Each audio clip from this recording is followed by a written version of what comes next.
Right, my darlings, ready to make a start on this section of the wall here with the hanging rail system. So I found me a shelf today for the top. So I'm going to have a go now, and I'm going to take all of it down and see what kind of progress I can make sifting through it. So, back with you in a tick. Right, my darlings, I've had the top rail taken down. I've gotten a shelf up. It's a little bit asymmetrical, but I'm fine with that. I haven't removed the wall plugs from that top rail just yet. I'm going to live with this a bit. I can always go back and patch them because I've got some other small DIY jobs coming up in the house. So to give me enough clearance for just about a foot at the top for personal journals, I've had to lower the brackets down a little bit low, but I've just created carnage now. The power tools have been out. I've pulled everything down and it's just everywhere now. So I've got to go through and try to decide what exactly is going to live in what configuration on those two remaining rails. So watch this space. Cross your fingers for me. Right, back my darlings, and all done.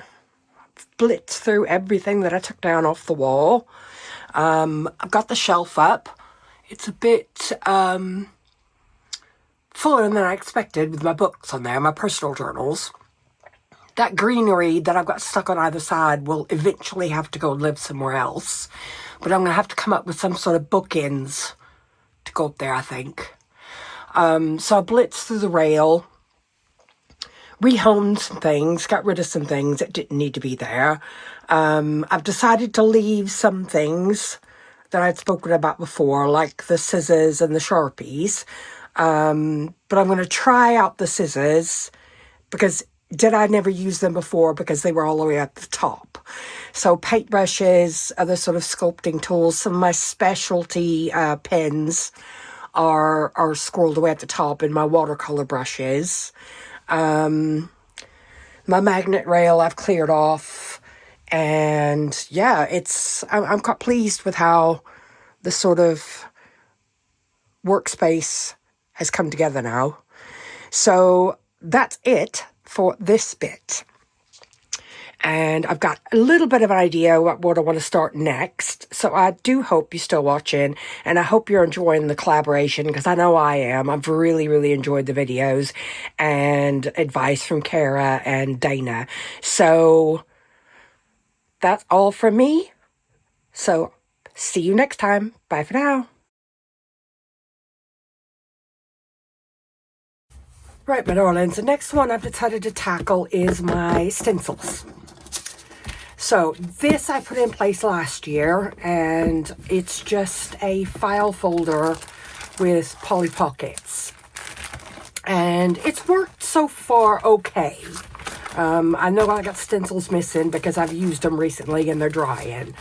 So I've used colored paper on most of them so that I can see each individual stencil, because I tend to work in sort of themes. So I'll pull stencils from the book that I know I'm gonna use in a particular project, and then get them back in here once everything is dry. But I've been very lucky this Christmas, and I've gotten a whole bunch of new stencils. So I've only just barely gone through some of these. I know some have the hole in the top. Some people keep them on rings, but I'm not really fussed on that. And I've lack of sort of hanging space around the room now, so I don't know where I would be able to hang them where they wouldn't get, or put them where they wouldn't get damaged. So I think I'm going to try now to get them into a binder with some colored paper behind. So I've got some extra Polly Pockets. The problem is now I've got too many in here. I've got extra ones here in the back. those are for doing like home decor painting, but they're still stencils. So I think I'm going to try to split my stencils between 2 file folders, one for nature and botanicals, and then the other folder for everything else, and see how I get on. So I'm going to put something interesting on to watch and sit here with a bunch of Polly Pockets and fill them with colored paper and try to sort my stencils. So watch this space, my darlings, and cross your fingers for me. Right, my darlings, that took me about an hour, I think, to go through. So I've got 2 stencils here that I need to have for Christmas, that I'm hoping to have lots of fun on the jelly plate with. But of course, these are far too big, these 2, so they're going to have to slide alongside. After many Polly Pockets later, I now have 2 binders. So let's have a look quick in this one.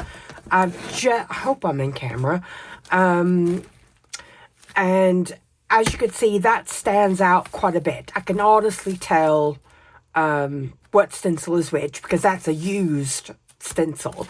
But then as you look through, I've got a lot of new stencils now that might not be easy for at least you to see on camera. So like that's like an ivy pattern, because they're new, they haven't been used yet.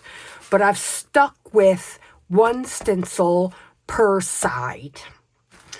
So that way, once I've done my messiness and I've washed and dried all the stencils, I know, regardless of what size they are, 1 goes in each side of each pocket. So I've gotten old ones in there, I've gotten cheap ones, my more expensive ones, those yellow ones I had from Walmart the last time I was in the States. But as you can see, these are very well loved and used, so they stand out against the cardstock. So yeah, some of these, they're all very new. I've got a lot more botanical ones, as you can see, that I've had for Christmas. So I am itching to play. And I've had a bunch of these square ones that all have different representations of the tree of life. So I'm keen to play with those as well. Lots of these tall, skinny ones that have botanical features, which I'm excited. I think those will work well on the jelly plate. So before, in my old one, I was taking these smaller ones and sticking them down with washi tape. But I'm not going to do that for this year. I'm going to keep 1 stencil, regardless of what size it is, for each side of the pocket. So once I'm washed up, I know it's either going to go in binder 1 or binder 2, and it's going to have a side to its own once it's clean and dry. So the last one in here, there's one there I've left because it's a 2-in-1. So they go together. And I had these teeny tiny stencils. Now, to be honest, I was going to put them in the bin. Because if I'm going to put something that size, I'm not going to stencil it. I'm going to use a stamp. Because my stamps are going to be more interesting than these.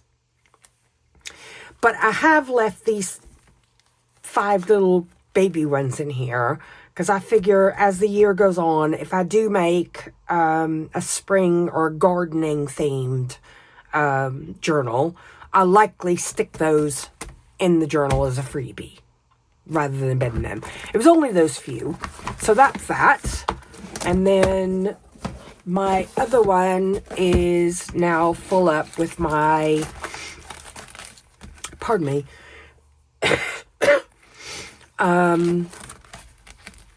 sort of more geometric, more themed stencils, lots of script, splatters, runes, patterns, text.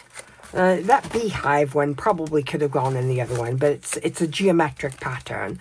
I've got some skull patterns there, that, and sort of lots of ornamental and your basic mark making ones that I've had new this Christmas. So yeah, I'm quite pleased for a little less than an hour's work that I've got them all sort of sorted out. And again, in this one, regardless of the size of the stencil, one per side of the Polly Pocket. So when I come to put away, it will be a bit more straightforward. The back of this book, I've got a whole pack in here, and it's a pack designed for grid journaling. So I've left those as a set because I've gotten them out on a few occasions, but rare, but I don't want to get rid of them because they're useful, especially for doing grids, or if you're making a passport, faux passport or something like that, faux identity cards. That's really useful. That is an unknown from a treasure hunting find. I've left it in there as intact because I haven't worked out what it is yet. And then, of course, that one in the back. So no, I'm quite pleased. I think these are going to be very useful as the year goes on, I hope. So that's it for me. I'm not sure what I'm going to go on to next, but onward momentum. So thank you ever so much for watching, my darlings. Please hit like, subscribe. My subscribers are creeping up, so fingers crossed. But yeah, hope to be back soon with one more project from the studio. So thank you ever so much, my darlings, and bye for now.